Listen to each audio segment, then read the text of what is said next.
스포츠의학이란 선수들이 시합 도중에 부상을 당하거나 훈련 도중에 다쳤을 때 선수들을 어떻게 빠르게 재활시키고 다시 치료를 하고 그 다음에 선수들이 시합이나 경기에 복귀를 할 수 있게 어떻게 재활을 가장 완벽하게 그 다음에 최대한을 끌어낼 수 있고 그 다음에 빠르게 복귀를 할 수 있느냐에 대해서 초점을 맞춰서 만들어졌던 학문이고요. 그렇게 스포츠의학은 1950년대부터 미국에서 스포츠의학 관련된 학회가 시작으로 지금까지 많은 정형외과 뿐만 아니라 다른 내과나 다른 재활의학과나 또는 정신과 등등 스포츠 선수들의 회복에 관련되어 있는 수많은 병원뿐만 아니라 영양사 또는 이제 각 주변에 있는 사람들, 그래서 그 선수와 그 트레이너, 코치의 영향을 줄 수 있는 모든 집단들을 통칭해서 이 선수의 회복에 도움을 최대치로 이끌어내기 위해서 만들어진 학문이라고 볼 수 있습니다. 스포츠 의학의 이 회복 과정들을 결국은 선수뿐만 아니라 일반인들한테도 적용을 하고 있습니다.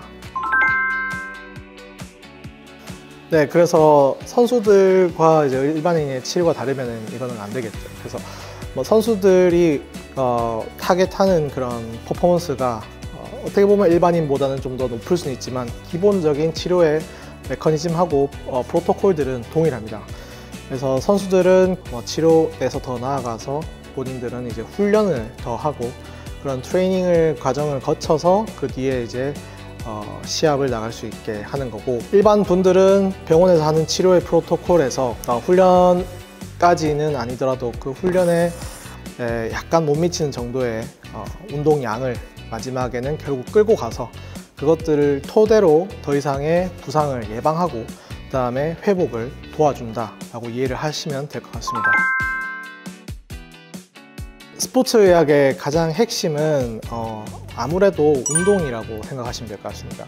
어떠한 치료를 하든 어떤 수술이 됐든 아니면 주사가 됐든 아니면 약물이 됐든 기본적인 그런 이제 물리치료, 도수치료, 그다음 기계치료 각각의 정형외과에서 할 수 있는 근골격계 병원에서 할 수 있는 그 각각의 치료에서 어찌됐건 간에 이 환자가 트래곤이라고 표현하는데, 저희는 부상이나 통증이나 증상이 있어서 결국 본인이 원래 했던 그 퍼포먼스를 못하게 됐을 때 저희가 그거를 끌고 올려주는 역할을 한다라고 병원에서는 그걸 단계를 올려서 이 사람이 다시 트랙에서 뛸 수 있게끔 하는 트랙온을 시켜준다라고 이제 저는 그렇게 표현을 하고요.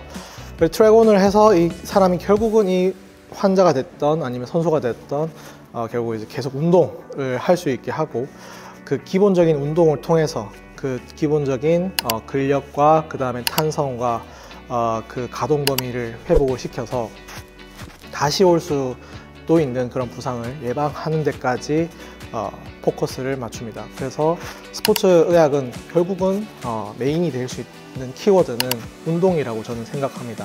그래서 그 운동의 양을 저희가 환자분들은 두려워요. 다치거나 아니면 통증이 있으면 이게 내가 해도 되는지에 대해서 두렵지만 그것들을 저희도 이제 다른 논문들이나 다른 이제 에비던스 베이스를 통해서 이런 데서 이렇게 치료를 하더라라는 것들 토대로 운동을 교육을 하고 운동의 단계도 종류가 여러 가지가 있습니다. 그 단계별로 차근차근 이제 회복을 시켜준다 라고 생각하고 유지를 시키는 운동까지 교육을 하고 있습니다. 요즘은 이제 달리는 선수들이 많아서 달리다가 오시는 분들도 너무 많고요. 장경 인대염이나 아니면 슬개 건염이나 이런 염증이 생겨서 아니면 발목에 염좌나 이런 수많은 환자분들이 옵니다. 저도 이제 그 환자분들을 이해를 하기 위해서 저도 마라톤 이번에 하프 마라톤을 2번째 뛰었습니다. 그 사람들이 어떤 걸 느끼고 뛰는지, 그 다음에 저도 이제 스포츠를 워낙 좋아해서 크로스핏이나 아니면 사이클, 로드 자전거를 타는 것도 아니면 등산 이런 운동들을 꽤 많이 오랫동안 즐겨 하고 있습니다. 그 전에는 제가 대학생 때는 야구를 했었고요. 그래서 야구할 때는 외야수도 했었고 투수도 했었고 이런 이제 그때 당시 어깨도 이제 다쳐 본 적이 있습니다. 그래서 이제 제가 좋아하는 스포츠는 사실 제가 경험을 해봤던 스포츠인 것 같습니다. 그래서 주로 뭐 어떤 스포츠를 한다 이런 것은 없지만 제가 이제 좋아하는 지금 제가 몸으로 해서 실제로 경험을 해봤던 스포츠를 종사하시는 분들이 오면은 제가 조금 더 이제 이해도가 높다는 생각은 하고 있습니다. 외국에 갔을 때도 예를 들어서 TSOC라는 도쿄에 있는 견주관절 회장님이신 수가야 선생님의 TSOC를 올해 9월 달에 방문을 했었는데요. 거기에서는 그 선생님은 이제 어깨 수술 전문을 하시기 때문에 어깨 관련된 야구 선수들이 환자로 엄청 많이 왔던 걸로 기억하고 있습니다. 그래서 수술뿐만 아니라 야구 선수들의 재활까지도 저희가 배우기 위해서 갔었고, 그 재활의 프로토콜이 아주 디테일하게 어깨뿐만 아니라 골반과 그 다음에 무릎과 허리의 모든 이제 관절이 그 던지는 이 메커니즘에 관련되어 있기 때문에 오블리크 체인이라고 설명을 해 주시더라고요. 그래서 그렇게 관절의 모든 이 체인이 다 관여되어 있어서 그 모든 관절, 관련된 모든 관절을 다 재활에 집중을 해서 치료를 하는 것이 아주 인상 깊었습니다. 스포츠의학에서 가장 중요한 것은 마음가짐이 아닐까 싶습니다. 그래서 의사가 환자들을 대하는 마음가짐이 첫 번째 가장 중요하고, 저는 모든 환자들을 봤을 때 제가 가장 아끼는 선수다라는 생각을 스스로 좀 하는 편입니다. 그래서 이 친구 아니면은 일반 분이더라도 제가 가장 아끼는 선수 또는 어떤 자기가 일반인도 저는 하나의 크게 봤을 때 선수라고 스스로 좀 생각을 하고 진료를 하는 편입니다. 왜냐하면 시합을 나가는 것도 물론 이제 힘든 일상의 연속이지만 일반인들도 자기가 가지고 있는 직장이나 사업이 있으면은 많은 로딩 업무 양 자체가 결코 적지가 않거든요. 그래서 제가 가장 아끼고 사랑하는 그런 이제 선수라는 관점에서 이 사람의 작은 거 하나하나 놓치지 않으려고 노력하고, 그 안에서 이제 어떻게든 이 사람의 치료를 가장 이끌어낼 수 있을까를 제가 늘 첫 번째 생각하고요.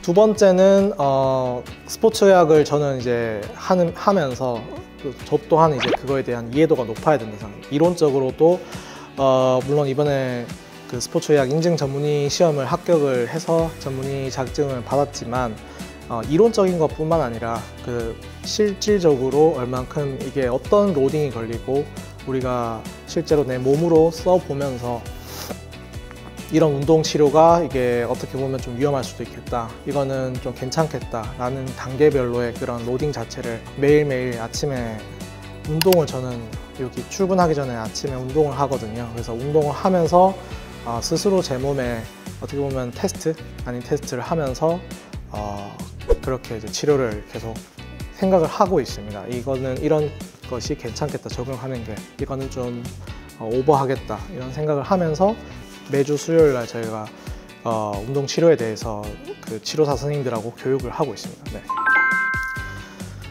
네, 그 외국 갔을 때 좀 신기한 게 보스턴에 갔었거든요. 그 보스턴은 마라톤으로 아주 유명한 곳이었어요. 거기에 족부로 유명하신 저희 존 스텝 교수님 쪽에 제가 연수를 운 좋게 갈 수 있었습니다. 거기에서 환자분 한 분이 90세가 넘은 걸로 기억해요. 할머니셨는데 발목이 아파서 오셨더라고요. 그래서 왜 이렇게 오셨냐 하니 그분이 마라톤을 자기는 계속 하는데 그 마라톤을 더 그 나이 때도 계속 뛰고 싶다, 근데 발목이 아파서 힘들다. 되게 좀 인상 깊었어요. 그래서 우리 몸이라는 게 나이가 들면은 어느 정도 이제 한계치가 있고 퇴행성 변화가 있고 이렇다고 생각했지만 그렇게 저는 생각을 크게 하지 않고요. 나이보다는 액티비티, 활동량이 유지가 되면은 퇴행성 변화가 오지 않는다고 생각하는데, 물론 나이가 너무 들면은 그래도 조금 올 수 있겠지만 그 활동량이 떨어지면서 근육도 빠지고, 근육이 빠지면서 모든 이제 몸에 가해지는 그런 스트레스 부하가 근육 말고 받쳐주는 근육이 없으니까 관절이나 인대나 연골까지 이제 파급이 된다고 생각하거든요.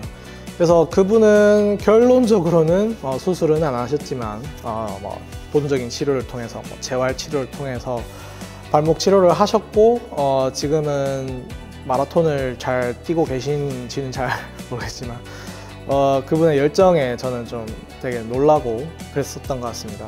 그 말고도 저도 이제 에피소드를 외국에서는 또 메이오를 올해 4월 달에 갔었어요. 메이오 클리닉은 미국에서 가장 큰 대형 병원 중에 탑 1이거든요. 그래서 가장 랭킹 1등인 병원에 갔었을 때 그분들의 프라이드가 엄청나게 강했습니다. 그래서 자기들이 못하면은 전 세계 어디에서도 치료할 수 없다라고 이야기를 이렇게 하는 것이 포스터에 붙어 있더라고요. 그래서 월드 베스트 병원에 이제 운 좋게 봐서 거기에 그 스포츠 재활 센터가 엄청 크게 있는 걸 봤어요. 아브라함 리빙 센터라고 돼 있는데 그분이 기증을 해서 그런지 어찌됐건 그 큰 빌딩이 세워진 게 10년이 넘었다 하더라고요. 그 안에서 수많은 스포츠 재활을 할 수 있는 시설이 정말 잘 되어 있었습니다. 저희 병원의 인스타에서 그 사진들 좀 올려놨었는데 거기에 보면은 트랙도 있었고요. 달릴 수 있는. 그 다음에 골프 재활도 그물 같은 것도 있었고, 그 다음에 아이스하키 선수들을 위해서 작은 경기장도 있었고요.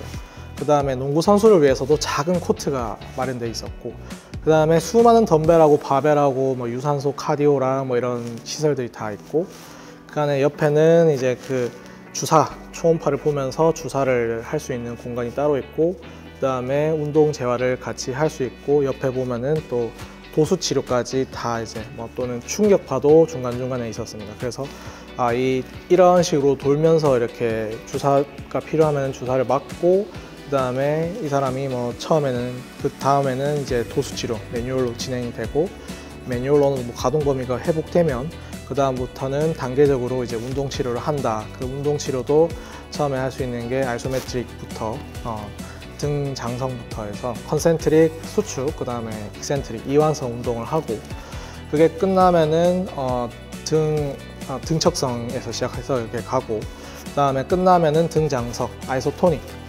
똑같은 그 파워로 근력의 힘으로 운동을 하는 것들, 등장성, 그 다음에 등척성 운동, 속도가 동일한 속도로 운동을 하는 것들, 그 다음에 그게 끝나면 근력 운동에서는 플리오메트릭, 결국 탄성 운동을 하는 거죠. 플리오메트릭 운동을 하고, 그걸 토대로 또 이제 근지구력 운동, 근지구력 운동 뒤에는 TNF 스트레칭이나 아니면 고유 감각, 센서리를 내가 어느 정도 힘을 써서 어느 정도의 공을 보낼 수 있는지, 아니면 어떤 각도를 내가 안 보고도 할 수 있는지, 밸런스, 한 발로 내가 서고 뛰고 할 수 있는지. 그게 끝나면은 기능적인 운동, 결국은 어떤 내가 어깨가 다쳤다 하더라도 이게 어깨 관절뿐만 아니라 다 복합적인 관절이 연관되어 있기 때문에 그 일본에서 말씀하셨던 그런 오블리크 체인과 같이 어깨랑 허리랑 골반, 무릎까지의 이 복합 체인 운동, 기능적인 복합 운동을 끌고 가고, 그 다음에는 이제 카디오바스큘라,